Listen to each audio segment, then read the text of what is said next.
This video is about energy, magnetism, and making small changes that lead to big ones. So building really good habits. I want to talk about these subjects because yesterday I was reading this kids' philosophy book with my children, and they really don't like the subject, but I think it's a brilliant way to get them to think about the big things and to get them to kind of summarize ideas. So we were looking at this philosopher who's English, and I'd never heard of her before. Her name is Mary Wollstonecraft. I don't know if I'm pronouncing that right because I haven't checked it on Google, but that was how it was spelt. And she was a philosopher who basically said that people with loads of money waste it and spend it on stuff that they don't really need or want.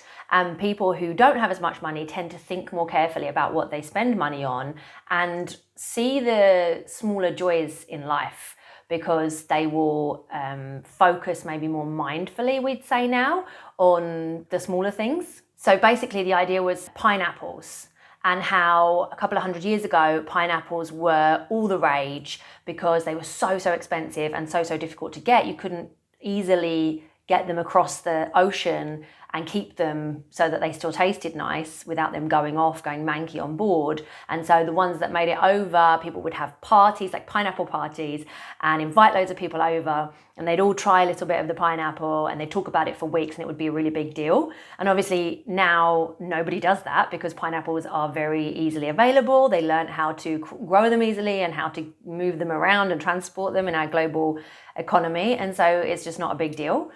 And she was saying that actually it's a beautiful thing that people were doing, but it just goes to show that it's a question of our perception of price of something and how much something is worth as to how much attention we give it and how much we talk about it.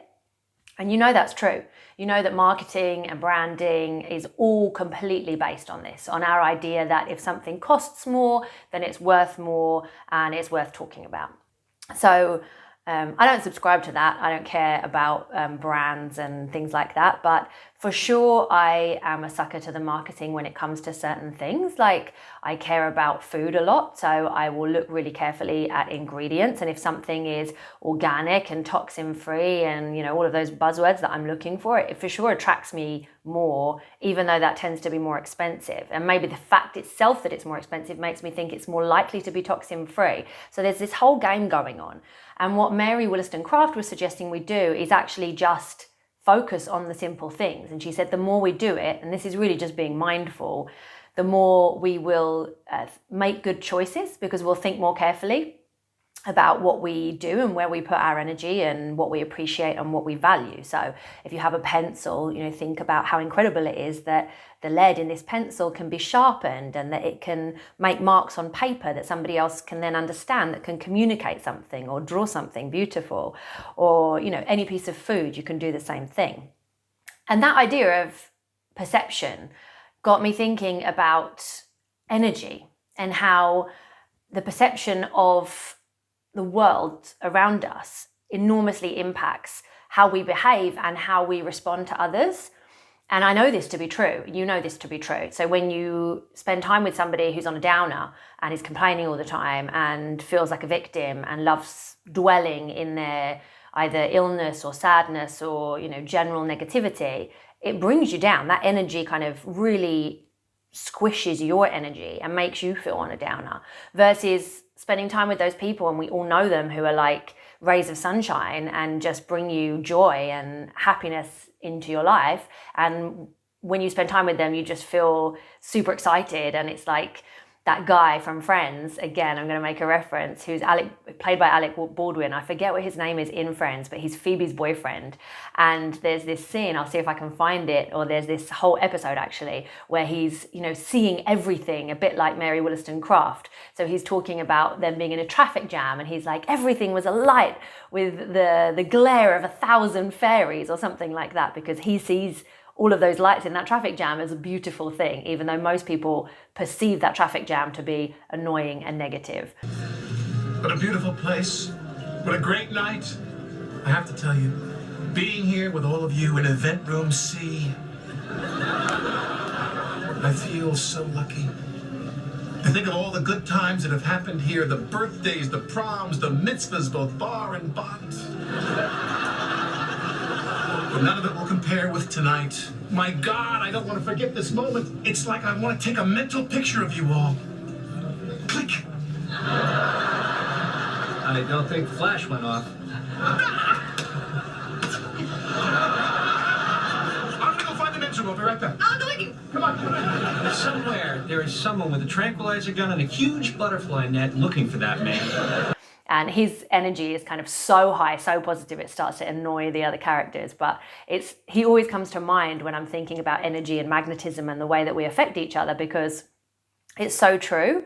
And my husband always says to me that I'm two different people. I'm a bit Jekyll and Hyde, because in the morning, I am a morning person all the way. And so I am like, the world is glorious, the birds are singing, the sun is shining, even if it's not, even if it's grey and dreary, I am so happy in the morning. I literally feel like it's Christmas the next day, especially if I fasted the night before and I know I'm going to have breakfast in the morning. I am just like just pure joy when I wake up. I am so excited to have a new day, a new opportunity for everything, breakfast, and just, yeah, if you're not a morning person, I am super annoying in the morning. And so he's not a morning person, and he comes down and he's like, oh, so much energy. And then as the day goes on and stuff happens, it depends obviously on the day, but many times I'm rushing through doing all of the millions of things we have to do, and maybe I get stuck in a traffic jam, or things are hard with the children, or stuff's difficult with work, or I spend time with somebody who's giving me negative energy, and by the evening my energy has come right down. And so he'll come down, he works from home, so he'll come down, his long commute from upstairs to downstairs at dinner time, which is the next time that we kind of really see each other, and my energy has just plummeted. I'm right down. So not necessarily in a bad mood, but I'm certainly not those high vibes. So he can really feel that energy difference from me. And I know I can feel it myself, that I'm giving it off, and I can feel it from other people as well. So yeah, I guess the first thing that I want you to think about is the joy or lack thereof that you're giving to the world. So whatever you give out is what you're going to get back. Maybe not immediately. It doesn't mean that obviously you walk into a room joyfully and immediately everyone's going to respond with joy, but it will have a knock-on effect. So the earth that we live on functions completely. Everything around us is energy. Everything. We are made up of energy. Even the inanimate objects all around us are vibrating with energy. That's all that everything is. So what we imagine the world to be is really just an illusion, because everything is energy. That's why when we put our feet on the ground, that I go on about all the time, we absorb that energy from the ground. The electromagnetic field that is around us connects with the electromagnetic field of the ground and recharges our bodies. And so if you imagine us as these kind of spheres or orbs of light and energy, and we have all of these colors coming off of us, and it's coming off of everything else as well. So whatever you emit is what's going to come in. So when you are in a high frequency or a positive energy orb, and you go somewhere with that same match level of positive energy and high frequency, it's just going to feel like joy and happiness and everything. It's going to be magnetic. You're going to be drawn to each other.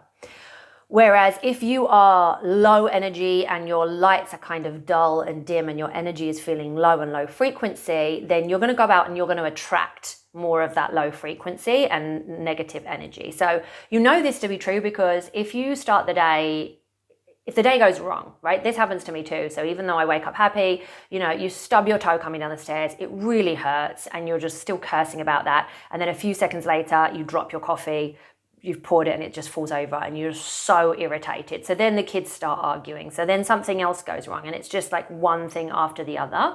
That's not coincidence. That is not coincidence. That's energy. So your negative energy from the first thing that happens to the next, to the next, to the next is drawing in this negative stuff. In the same way as I'm sure you've experienced on a good day, you wake up in the morning and something brilliant happens. You get some really good news, like there's more money in your bank account for some reason, or a project that you've been working on comes to an end and it's finished really well, or whatever it is. Your kids are in a really good mood and they come and give you cuddles. And then the next thing is you find out some more good news, and some more and some more, and you just attract it, and it builds and builds and builds. And so you've had those days, both the negative and the positive, and in both cases, it's energy. So my message really here is to think about the fact that this is all energy and all magnetism. And if you want to draw positivity to you, it's really just the law of attraction. You need to be positive. So whatever you want to get is what you need to give. Okay, it's so true from life that you get what you give. And that's not always easy because, of course, shit happens and life is hard. And so sometimes you're just feeling, the kids have kept you up all night, or you're just in a period where you're really not well, or things aren't going well with your partner, or whatever it may be that is kind of an ongoing low frequency negativity in your life. Try to focus on the other things. So the first one would be cut out the news. The news is just pure low frequency negative energy. Like turn it off, forget it. The other one would be think about the music that you listen to. So if you just kind of subconsciously, if you put the radio on and just subconsciously let it play, make sure that the music that's playing is music that makes you feel happy, that it has messages in it that you're enjoying. I really notice now that when I put on a radio, a kind of mainstream commercial radio station, lots of the music is about stuff that I just don't want to hear. I don't approve of it. I don't like it. I just don't think it, is high frequency, high energy. So I switch it, I keep changing. I still like the radio, but I just keep changing the station. That subconscious energy that you're not even paying attention to is going in and contributing to the magnetism and energy that you are giving out. Other really easy things you can do are all of the free health hacks that I talk about all the time. So these are all free, accessible things that will immediately impact the energy that you are giving out. So if you have this negative stuff continually going on and you're feeling like you can't change a big thing, just focus on a small thing. Go and put your feet on the ground outside and charge up your positive energy by grounding. Super simple. Stop what you're doing and spend 1 minute taking really big, deep, slow breaths and making sure that your exhale is double the length of your inhale. Or read a few pages of a book. It doesn't matter what book it is, just read a few pages of a book. Go for a walk. There are a number of things that you can do, and I talk about those in other videos, so I won't go on about all of them, but there are lots of small things that you can do. And that leads me on to the other part that I wanted to talk about in this video, which is that small ripples make big waves, meaning little changes that you make can cause the most immense, incredible changes. And that's true for every element of your life. So if you have something big that you need to change and you don't know where to start small. Start with a teeny tiny little change and just know that the ripple effect, like the ripple in the ocean, will lead eventually to a bigger wave. Maybe not tomorrow, maybe not next week, but next year sometime or in the future, it's going to change. So the most relevant thing for me to talk about here is health. Obviously, all of the little decisions that we make every day contribute to our health. Even if you are in a chronically ill situation and you have a really difficult set of health challenges in front of you, or even if you are desperately trying for a baby and it's not happening, whatever is going on with you that you're feeling really frustrated about and like there is no way out, you have control. Everybody has control of the little decisions that you make every day that contribute to your overall health. So in the same way as your energy and your magnetism and the frequency that you're on will contribute to your overall state of well-being, your mental health, and eventually your physical as well. But also every little decision you make about the food that goes in your mouth and the way that you live your life does this too. So if you want to build a new habit or make a change, the most important and impactful thing you can do is start tiny, really small. For example, if you want to get back to reading, read 1 page a day. It doesn't have to be any more than that. Don't put pressure on yourself. Read 1 page of a book every single day. You have time for that. Reading increases longevity, it increases empathy, it increases vocabulary, and a ton of other things. I have a free download about that if you want to learn more about it. If you want to involve a breathing or a meditation practice into your life, but you're really struggling to find the time, or you're excusing yourself by saying you don't have the time, take 1 minute to breathe, 1 minute to be mindful every single day. You can afford 1 minute. And slowly over time, you will notice that 1 minute will become 2 and 3 and 5 and 10 as you begin to love the practice and see the benefits of it. And the more you see the benefits of it, the more likely you are to do it. And the more you do it, the more you will see the benefits. This goes for everything. If putting your feet on the ground feels like crazy practice, just wait till you go out next time and literally take your socks off for 30 seconds. Try it for 30 seconds, see how you feel. If exercise is too much, just move your body by walking up and down in your house, or up and down the stairs, or up and down in the back garden. Start with 1 lap. If that's as small as you can start with 1 lap. Tomorrow, do another. The next day, another. Eventually, you'll want to do 2 and 3 and 4 and 5, and it will improve. And this is the same for your relationships. If your relationship is starting to struggle with your partner or you feel like you're in a rut and in a bad place, do something tiny. Obviously, relationships are messy. I'm not a relationship counselor, but my husband and I have been together for the best part of 20 years, and we've had our ups and downs. But what we do is we go back to the small things. So if things are feeling a bit stuck or a bit funky, we'll make sure we smile at each other in the morning. Make sure we check in and see how the other one is. Make each other a coffee. Literally stroke each other's arm. Just the tiniest little things will compound over time into bigger things. And the relationship will either work itself out, or you'll see that there's a problem that needs a bigger problem that needs resolving. At work, you know this to be true. If you want to make more of an impact, or if you're struggling at work and finding it boring, make 1 tiny change today. What can you change about the way that you organize information? What can you change about how you spend your day? What can you change about the food that you're eating whilst you're at work, which will impact the way that you feel and the way that you get your work done? 1 tiny change will lead to more changes and compound.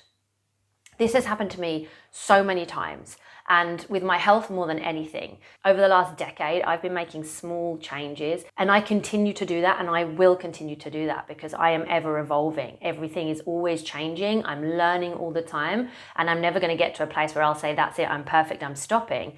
But small changes accumulate into bigger waves in my life, and I feel better than I ever have. I have better habits than I ever have.